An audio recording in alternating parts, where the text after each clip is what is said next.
में एक महान दलित समाज सेवी और संविधान निर्माता का धूमधाम से, जो कि अधिवक्ता भी थे, समाज सेवी भी थे और संविधान के निर्माता भी थे, यह जो चुनावी वर्ष है और इसको लेकर सभी पार्टियां धूमधाम से मना रही है उनकी जन्म जयंती।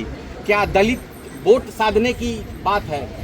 नहीं, इसको आप उस चश्मे से नहीं देखो। और ये देश ही नहीं, आपको यह जानकर गर्व होगा कि देश ही नहीं, दुनिया के देश के अलावा दुनिया के लगभग 65 देश बाबा साहब भीमराव अम्बेडकर की इस पुण्यतिथि को बहुत ही गर्व से मनाते हैं, बहुत ही सम्मान के साथ मनाते हैं। क्योंकि बाबा साहब एक मानव नहीं थे, एक आंदोलन थे, जिन्होंने पूरे समाज में समानता, समरसता, बंधुत्व और स्वतंत्रता के लिए पूरा अपना जीवन ही समर्पित किया है। और ये ऐसा नहीं है कि इस बार चुनावी वर्ष है इसलिए इस बार हो रहा है, हर वर्ष इतने ही धूमधाम से बाबा साहब की जयंती मनाई जाती है। और हमारे लिए तो गर्व की बात है कि देश के दूसरे अम्बेडकर ने बाबा साहब के जन्मदिन पर उनके नाम पर छुट्टी जो राष्ट्रीय अवकाश घोषित कराई थी, वो परम श्रद्धेय स्वर्गीय रामविलास पासवान जी ने कराई थी। और बाबा साहब के सपनों को जो थोड़ी तुष्टिकरण रह गई थी, जो कमी रह गई थी, उसको पूरा करने के लिए उन्होंने सतत प्रयास किया।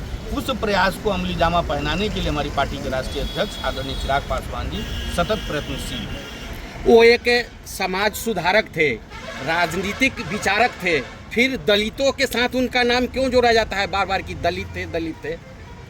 जिस समय जिस परिवार में उनकी जन्म हुई थी वो दलित परिवार से थे, और वो उस वक्त समाज बहुत ही विकृत रूप में था। उसी की लड़ाई, उसी समाज की समानता की लड़ाई उन्होंने लड़ी, इसलिए लोग उनको दलित परिवार से थे इसलिए जानते हैं। वरना पूरा देश बुद्धिस्ट कंट्री है, जो अपने यहाँ जो है बहुत सारे देश हैं जो बुद्धिस्ट देश हैं, और वो अपने यहाँ गर्व से बाबा साहब की जयंती मनाते हैं। इसलिए दलितों के साथ नहीं, वो देश के लिए महामानव थे, महानायक थे, उनको किसी एक वर्ग में नहीं जोड़ के देखा जा सकता।